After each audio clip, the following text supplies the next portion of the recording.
Gorumbach, c'est un quartier qui a été créé d'après un arrêté du gouverneur vers 1861.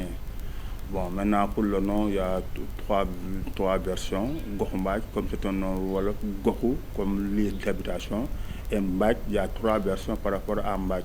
En wolof, Mbach, il y avait le camp des militaires qui formait les tirailleurs sénégalais. Et à côté, ils faisaient les exercices. Et comme en wolof, Mbach, c'est comme la marche. On appelle Goku Mbach. Il y a une deuxième version. Vous savez, Saint-Louis était colonisé par la France. Il y avait des métis qui étaient là. Et en même temps, les comptoirs qui existaient, il y avait des comptoirs Morel et Prom, etc. Il y avait un trop plein d'habitation au niveau de l'île de Saint-Louis. Maintenant, le gouvernement de l'époque, pour décongestionner un peu l'île de Saint-Louis, a fait déplacer certains indigènes, comme on peut les appeler à l'époque, pour qu'ils habitent, qu'ils occupent dans un premier temps le quartier. Ces métis, ou bien par rapport à leur occupation, venaient faire leur linge ici au niveau, parce qu'il y avait un sable fin qui était libre. Et on avait batch, comme laver le linge, on appelle ça batch. Il y a une autre version, la troisième, c'est-à-dire ici aussi, il y avait des Maures qui occupaient les premières habitations. Et pendant les périodes de tabaski, de fêtes religieuses, etc., il y avait une manière de prendre les peaux des animaux, on les tannait. Et avant ce travail-là, il y avait des récipients qu'on appelait des bacs. Les femmes, surtout les Maures, trempaient les peaux qu'on appelait bac, et là-bas, il y en avait beaucoup. C'est pourquoi on a dit bac, gohu, bac, gohum bach, ou bien gohum mach.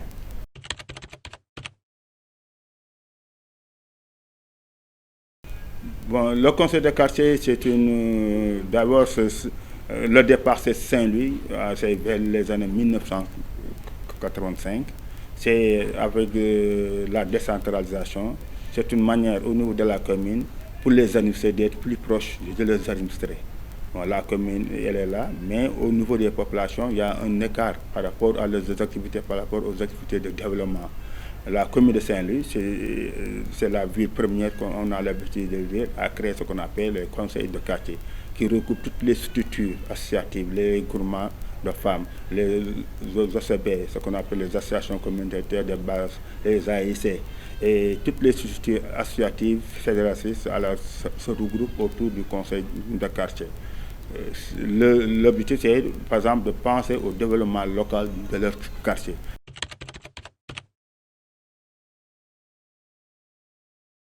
Chaque structure envoie ses représentants, deux représentants au niveau de l'Assemblée générale.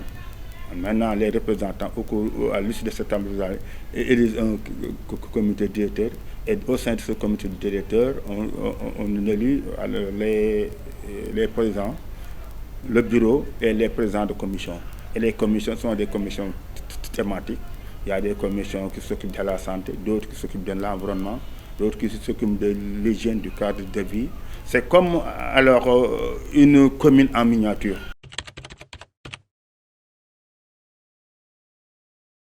Au niveau du collectif des conseils de quartier, ou bien d'autres structures, on essaie de se battre pour qu'on réalise certains bâtiments. Et même au niveau de l'île, Saint-Louis a été placé depuis 2000, je crois, bâtiment au niveau de l'UNESCO. Et l'UNESCO, il y a des plans de restauration au niveau des bâtiments qui a existé depuis 1926-28. D'ailleurs, il y a un plan de restauration des bâtiments avec l'appui de l'UNESCO. C'est pourquoi si vous voyez un peu l'île de Saint-Louis, on est en train de refaire certains bâtiments. La place Fédère, qu'on appelle actuellement Bayanda, a été restaurée. Maintenant, il y a d'autres projets qui se trouvent au niveau de la Bêche jusqu'au quartier de Drobage.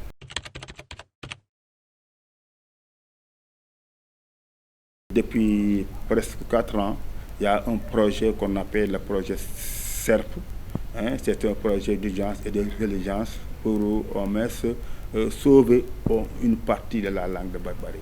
Parce que les régions côtières, l'avancée de la mer, si on ne fait pas des efforts, l'île de Saint-Louis risque de disparaître. Parce que si la mer avance pour détruire toutes les concessions qui se trouvent au niveau de la langue de Barbarie. Si la langue de Barbarie passe, maintenant l'île de Saint-Louis va passer. Et si l'île de Saint-Louis passe, bon, Saint-Louis ne va plus exister.